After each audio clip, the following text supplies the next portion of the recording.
एक ओंकार सतगुरु प्रसाद। सो गुरु प्यारी साध संगत जी, श्री राग की वार के बाद भगत बाणी आरंभ हो रही है और ये श्री राग के अंदर आखिर का भाग है, जिसके बाद नया राग शुरू होगा, माज राग। भगत बाणी के अंदर भक्तों की बाणी, 18 भक्तों की बाणी गुरु महाराज ने जो है वो गुरु ग्रंथ साहिब महाराज जी के अंदर अंकित की है, सुशोभित की है साध संगत जी। और बहुत बड़े मान की बात है, बहुत बड़े गर्व की बात है कि गुरु ग्रंथ साहिब महाराज के अंदर गुरु महाराज के बराबर महाराज ने भक्तों को दर्जा दिया, ताकि उनको दुनिया के अंदर मान मिल सके, ताकि उनको दुनिया के अंदर वडियाई मिल सके उनकी की हुई भक्ति के एवज़ में। तो इससे पहले हमने विचार किया कि किस तरह भाई गुरदास जी को भक्तों ने आके दर्शन दिए और उनका शंका निर्वृत्त किया कि हाँ भगत हैं। कोई 200 साल पहले हुआ, कोई 100 साल पहले हुआ, गुरु अर्जन देव जी महाराज से 200 साल, 300 साल, 50 साल ये भगत हैं और इन्होंने भी भक्ति की है, अकाल पुरख वाहिगुरु जी की आराधना की है, अपने अपने तरीके से की है। फिर महाराज ने इनके संकल्प को पूरा किया और वचन किया कि आपकी जो बाणी है वो गुरबाणी की कुंजी बनेगी, वो गुरु की मत का जो है प्रचार करेगी। और आपकी बाणी को हम गुरु ग्रंथ साहिब जी के अंदर नहीं रखेंगे, वो महाराज ने उनको सपने में आके बता दिया कि भी लेकिन आपकी बाणी अलग से ही अपने आप में बहुत प्रचलित होगी। आज अकाल तख्त साहब से 4 ग्रंथों की बाणी जो है वो प्रमाणित है साध संगत जी। गुरु ग्रंथ साहिब जी, एक दसम ग्रंथ साहिब जी, एक भाई गुरदास जी की वारें और एक भाई नंदलाल जी की बाणी। ये 4 बाणियाँ जो हैं 4 अलग अलग ग्रंथों के अंदर से ये है जो बाणी उच्चारण की हुई हैं, ये प्रमाणित है। इनका प्रचार, इनकी कथा, इनका कीर्तन हर एक जगह किया जा सकता है। तो यहाँ तक हमने समझा। इसके बाद जो इसी उत्थानका का भाग बनता है कि जब महाराज भक्तों की बाणी गुरु ग्रंथ साहिब जी में अंकित कर रहे थे तो बात बहुत दूर दूर तक फैली। लाहौर में भी पहुँची बात, और लाहौर के 4 भगत जो उस समय धरती पे मौजूद थे उनको ऐसा लगा कि यार हम जो हमारे से पहले भगत हुए उनकी गुरबाणी तो गुरु महाराज ग्रंथ में लिख रहे हैं और हमारी नहीं लिख रहे। तो ये चारों महाराज के पास इस फुरने से आ रहे हैं कि भाई हमारी भी बाणी जो है वो लिखी जाए। तो साध संगत जी, इतिहास में इनके नाम अलग अलग तरीके से आए हैं। एक का नाम छज्जू आया है, एक का नाम नीला आया है, भगतों के नाम। तो अलग अलग नाम इनके आए हैं साध संगत जी। रहो विचार, हम 4 भक्तों के नाम से इनको संबोधन करते हैं। तो ये चारों लाहौर से गुरु महाराज के पास आ रहे हैं। रामसर सरोवर महाराज जहाँ पे है वहाँ पे पहुँचे हैं और महाराज को बोलते हैं, महाराज हमने सुना है कि आप गुरबाणी लिखवा रहे हैं, आप अकाल पुरख वाहिगुरु की बाणी का एक बहुत बड़ा ग्रंथ तैयार कर रहे हैं और ये ग्रंथ जो है वो कलयुग का अवतार है। ये शब्द गुरु यही सबका पार उतारा करेगा, पर इसमें आप हमारी बाणी भी लिखिए। तो गुरु अर्जन देव जी महाराज कहते, अच्छा, कहते भी इस आपको पता है हम यहाँ इसमें क्या लिख रहे हैं? कहते हैं हम तो इसके अंदर अकाल पुरख वाहिगुरु जी की भक्ति लिख रहे हैं। आपने क्या लिखा है? तो वो एक एक करके अपनी लिखी हुई बाणी जो है साध संगत जी गुरु महाराज को बताते हैं। तो पहला भगत जो है वो अपनी ही वडियाई लिखता जा रहा है, अपना नाम लिख दिया 4 बारी उसने, मैं करके। तो गुरु अर्जन देव जी महाराज कहते ये तो बाणी है, इसके बाणी की तुलना में तो ये तो अहंकार का एक प्रतीक है कि आप तो इसमें अपना नाम लिख रहे हो, इसमें अकाल पुरख वाहिगुरु का तो नाम है नहीं, तो ये तो हम अंकित नहीं कर पाएंगे। बड़े गुस्से हो जाते हैं। इतिहास में आया साध संगत जी, बहुत गुस्से हो जाते हैं। पर चलो कोई नहीं, ये गुरु महाराज को इतने गुस्से हो जाते कि उनके ये जो भगत है ना साध संगत जी, ये उस समय योगा के अभ्यास से अपने श्वास को 10वें द्वार में चढ़ा के रखते हैं। जो योगा करती है संगत उनको पता होगा।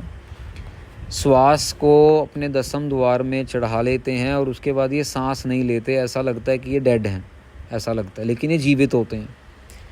और वो श्वास को रोक के रखते हैं, बड़ी बड़ी उम्र अपनी बढ़ा लेते हैं। तो ऐसे मतलब ये कोशिश करते हैं कि अमर हो जाएं, ये कभी मरेंगे ही नहीं। योगा करने वाले अभ्यासी हैं ना, वो ऐसी कोशिशों में लगे रहते हैं, पर उनको ये नहीं पता कि जाना तो एक दिन सबने है। सिर्फ अकाल पुरख वाहिगुरु हैं जो कभी कहीं जाते नहीं, कहीं आते नहीं, वो हमेशा हर एक जगह मौजूद हैं। तो गुरु अर्जन देव जी महाराज से ये नाराज़ हो गया पहला भगत नीला। तो महाराज को कहता मैं आपको शराब दे दूंगा। तो महाराज, क्योंकि भक्ति तो की है इसने भी, मतलब जाप तो किया है इसने भी, नाम का जाप किया है, तो महाराज कहते कोई नहीं, आपने शराब देना दो, लेकिन हम गुरु ग्रंथ साहिब जी के अंदर मिलावट नहीं होने देंगे। क्योंकि साध संगत जी ये मिलावट का ही चक्कर था। जब जहांगीर ये चाहता था कि भाई गुरु अर्जन देव जी जो हैं इसके अंदर मोहम्मद जी की सिफत लिखें, और गुरु महाराज कहते हैं हम तो नहीं लिखेंगे मोहम्मद जी की सिफत इसके अंदर, क्योंकि इसके अंदर तो अकाल पुरख की सिफत है, किसी बंदे की सिफत नहीं है, और मोहम्मद जी की सिफत हम नहीं लिखेंगे इसके अंदर। तो फिर जहांगीर ने और कोशिशें की भाई मिलावट करने की, तो महाराज ने उनकी भी कोशिशों को नाकाम रखा। और जब ये भगत आए तो इनको भी महाराज ने बोला भी अहंकार तो इसमें नहीं आएगा गुरु ग्रंथ साहिब जी के अंदर।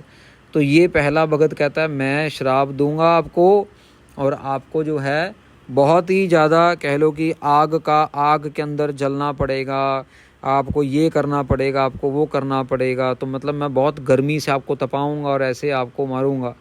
तो गुरु महाराज सुन के थोड़ा मुस्कुराए। आसपास सिख संगत भी मौजूद थी, भाई गुरदास भी मौजूद थे। तो महाराज कहते सत बचन, आपका बचन हमारे सिर माथे। क्यों? सारी संगत बड़ी हैरान हो गई। कहते महाराज ये क्या आप कह रहे हो? कहते कोई नहीं, उसने भी भक्ति की है तो कुछ नहीं होता, ये शरीर ने तो एक दिन जाना ही है, लेकिन गुरु ग्रंथ साहिब जी के अंदर मिलावट नहीं होने देंगे। ये प्रतीक है इस बात का कि कोई कुछ भी कह ले, भले ही हमें तसीहे भी बर्दाश्त करने पड़े, भले ही हमें पनिशमेंट भी मिले, लेकिन गुरु ग्रंथ साहिब जी के अंदर मिलावट नहीं करेंगे। तो गुरसिख बड़े कह लो कि नाराज़ हो जाते, कहते महाराज ऐसे तो नहीं बाप, फिर आप अकाल पुरख का रूप हो, आप सतगुरु हो, आप भी कुछ बोलो इसको। आपने ये अपने आप को इतना बड़ा अहंकारी मान के यहाँ तक आ गया, और आप भी इसको कुछ सबक नहीं सिखाएंगे, ये जाके ऐसे तो और लोगों को शराब दे दे के मारेगा, तो वो तो गलत है। अब गुरु अर्जन देव जी महाराज संगत की बात तो मोड़ नहीं सकते। तो गुरु अर्जन देव जी महाराज ने कहा भगत जी आपने तो शराब दे दिया, पर अभी आप लाहौर से आए हो ना, आपका अहंकार इतना ज़्यादा आपके अंदर आ चुका है कि अब आपके अहंकार की वजह से आप लाहौर तक वापस नहीं पहुंचोगे, आप पहले ही अल्लाह मियाँ को प्यारे हो जाओगे। तो ये भगत और अहंकार में आ गया। कहते ऐसे कैसे हो सकता है, मैं योगा करता हूँ, मैं अपने श्वास को दसम द्वार में चढ़ा के रखूँगा, मेरे को कुछ नहीं होने वाला, और आपने हमारी कविता हमारी वाणी अंकित नहीं की, उसकी सज़ा मैं आपको दिलवा के रहूँगा। मैं जहांगीर बादशाह को कहूँगा, मैं शिकायत लगाऊँगा, और मैं आपको जो है सदा दिलवा के रहूँगा। तो साध संगत जी ये था पहले भगत का जो किस्सा।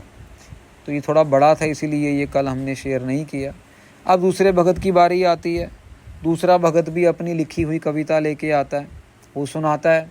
वो सुनाते सुनाते औरतों की बेइज्जती वाली बात लिख देता है। अभी मर्दों का तो बहुत बड़ा नाम हो और औरत जात का नाम जो ना हो। गुरु महाराज कहते रुक जाओ रुक जाओ रुक जाओ, देखो हमारी गुरु घर के अंदर, गुरु महाराज गुरु नानक के घर के अंदर औरत और मर्द का दर्जा बिल्कुल सेम है। तो हम ये तो आपकी कविता इसमें दर्ज नहीं कर सकेंगे, क्योंकि हमारे घर में औरत मर्द, स्त्री का, पुरुष का, जानवर का, हर एक का दर्जा एक है। मानस की जात सब एक है पहचानबो, गुरु गोविंद सिंह जी महाराज ने भी कहा। तो उसकी भी कविता रद्द करती। अब तीसरे वाले आए छज्जू, उसकी कविता जब वो बोलने लगा, ये तो नाराज़ हो गया। सेकंड वाला तो उसने लेकिन कोई शराब वराब नहीं दिया, बस नाराज़ हो गया करके, पहले इतना ड्रामा हो चुका था वहाँ पे सबके सामने। तो अब ये बोले भी तो क्या बोले, थोड़े से निराश तो पहले ही हो चुके थे, पर मन में फिर भी उमंग थी कि भैया हमारी कविता तो आ जाएगी, चलो पहले की नहीं आई, दूसरे की नहीं आई, चलो तीसरे की आ जाएगी। तो तीसरा लगा बोलने साध संगत जी, जब उसने अपनी जो है कविता सुनाई, उस कविता के अंदर जो था ये शक्तियों की बातें करने लगा, मतलब कि जैसे आग है, पानी है, ये शक्तियों की बात करने लगा। और अकाल पुरख की बात जो है वो नहीं की, मतलब शक्तियों को ही प्रमाणित कर दिया, बड़ा कर दिया। लेकिन महाराज अकाल पुरख वाहिगुरु की बात नहीं की। महाराज कहते देखो ये शक्तियाँ तो सब अकाल पुरख ने बनाई हुई हैं, ये दात सब उसकी है। अगर आप इसके अंदर अकाल पुरख वाहिगुरु जी का नाम लिखो फिर तो बात भी है, वो आपने नहीं लिखी है तो आपकी भी हम दर्ज नहीं कर पाएंगे। तो इस तरह साध संगत जी गुरु महाराज ने सबकी जो बाणी थी ना, जो आए थे भगत लाहौर से, उन सबको एक तरीके से निषेध कर दिया, उनको निगलेक्ट कर दिया, उनको क्रॉस मार दिया, भैया आप वापस जाओ, लंगर प्रसादा छको, रहना है तो रहो यहाँ पे अमृतसर में, नहीं तो आप वापस जा सकते हो। हम तो इसके अंदर गुरु ग्रंथ साहिब जी के अंदर सिर्फ सच की बात कह रहे। तभी तो साध संगत जी इतनी पावर है ना गुरु ग्रंथ साहिब की गुरबाणी में, क्योंकि इसमें झूठ वूठ मिलावट वाला काम ही नहीं है, कुछ है ड्रामेबाजी है ही नहीं। सिर्फ और सिर्फ अकाल पुरख वाहिगुरु जी की गुरबाणी, सिर्फ और सिर्फ अकाल पुरख वाहिगुरु जी के वचन इसमें अंकित किए हुए हैं। तो अब ये जब चारों वापस जा रहे हैं तो वो श्राप तो दे दिया, ये भगत जो था इसने गुरु अर्जन देव जी महाराज को तो बोल दिया जो बोलना था गलत मलत। अब जब वापस जा रहे हैं इसके मन में है, तो जैसे ही लाहौर की दीवार देखता है तो इसको ये होता है मैं फटाफट लाहौर पहुंचूं और गुरु को मैं गलत साबित करूं। तो रास्ते में बातें करते करते निंदा चुगली भी बहुत कर देते हैं, ये वो आपको पता ही है साध संगत जी, फिर दुनियावी बंदे हम सब लोग, थोड़ी सी हमारी बात अगर कहीं नहीं चलती तो हम तो फिर अपने माँ बाप को भी नहीं देखते, अपने बच्चों को भी नहीं देखते, और जो अनाप शनाप बोलना शुरू कर देते हैं। जितना मर्जी भला ही हमारा कोई भलाई कर दे, जितनी मर्जी हमारे को कोई मदद कर दे, लेकिन एक बात कोई ऐसी हो गई तो बस उसके बाद वो तो बस हमारा जानी दुश्मन बन जाता। हमारी फितरत ही ऐसी है।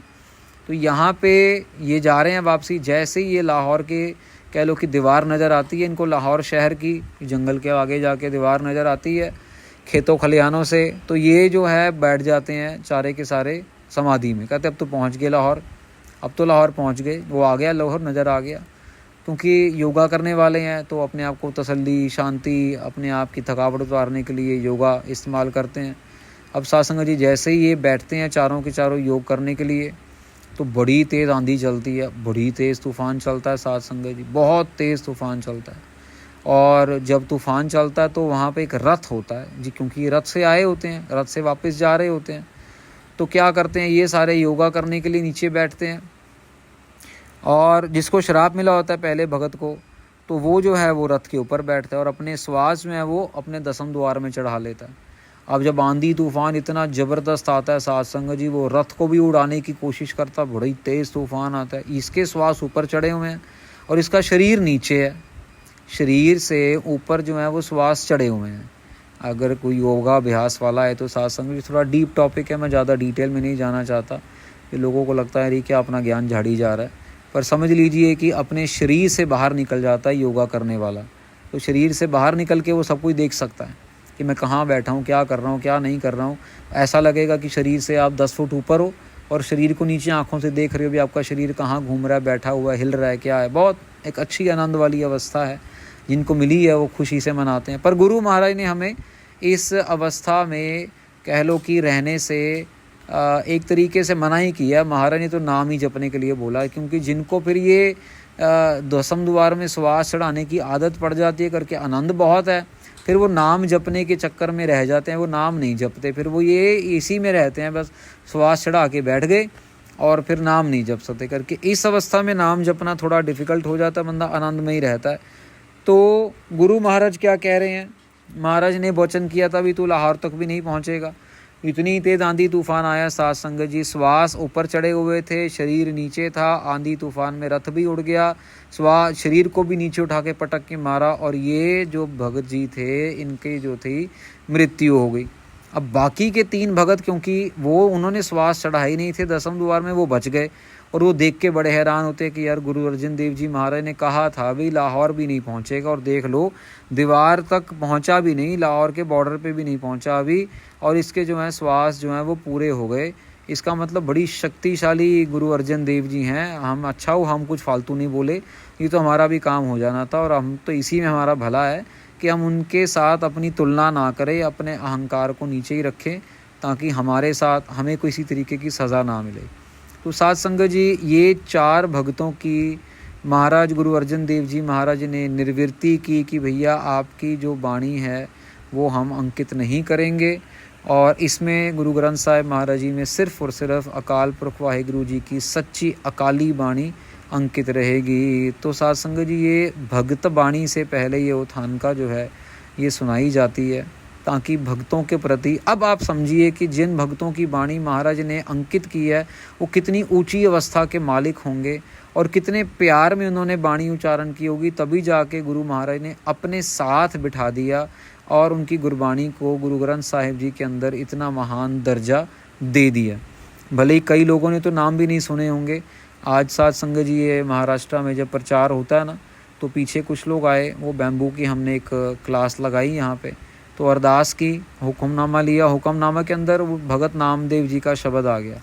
तो वो शब्द इन मराठी लोगों ने सुना हुआ था, उनको पता था, कहते ये तो हमारे संत का शब्द है, ये तो नामदेव का शब्द है नाम। तो वो समझ गए, क्योंकि 2-3 बारी नामदेव वर्ड आया, वो समझ गए, उन्होंने भी कहीं यही महाराज चाह रहे थे कि इनकी गुरबाणी प्रचलित हो, जगह जगह तक पहुँचे, इनका नाम हो, इन्होंने भक्ति की है, इनकी की हुई भक्ति व्यर्थ ना जाए, बल्कि इनकी भक्ति के बदले और लोगों का भी पार उतारा हो। इसीलिए महाराज ने भक्तों की वाणी श्री गुरु ग्रंथ साहिब महाराज में अंकित की। तो साध संगत जी, इसके बाद अब पहला शब्द जो है श्री राग के अंदर भगत कबीर जी का जो है वो आरंभ होगा। पहला है भगत कबीर जी का, फिर भगत त्रिलोचन जी का, फिर उसके बाद फिर भगत कबीर जी का शब्द आएगा एक, और उसके बाद भगत बेनी जी का एक शब्द आएगा साध संगत जी, और फिर जो है ये भगत रविदास जी के शब्द के साथ ये श्री राग जो है ये समाप्ति होगी। श्री राग की गुरुबाणी, गुरु महाराज की बाणी और वार और भगत बाणी, ये 3 पार्ट बन जाते हैं हर एक राग के अंदर। गुरु महाराज की बाणी शब्द, और उसके बाद वार, अगर तो वार है, क्योंकि 31 राग हैं, वार सिर्फ 22 हैं, तो 9 रागों के अंदर वार नहीं उच्चारण की महाराज ने। और उसके बाद भगत बाणी, ये 3 पार्ट के अंदर हर एक राग जो है महाराज ने अंकित किया है साध संगत जी। ये साथ साथ में थोड़ी थोड़ी नॉलेज गुरु ग्रंथ साहिब जी की मिलती रहेगी। तो हमें अगर कल को पूछेगा, बच्चे हैं बताएंगे, जब माथा टेकेंगे तो ये सारी चीज़ें बार बार कह लो कि रीइंफोर्स होती जाएंगी, बार बार दृढ़ होती रहेंगी कि इतने महान है गुरु ग्रंथ साहिब जी महाराज, इतने महान है गुरु ग्रंथ साहिब जी महाराज। सबका कल्याण करने के लिए कलयुग में अवतार धारा है, शब्द गुरु अवतार जी ने।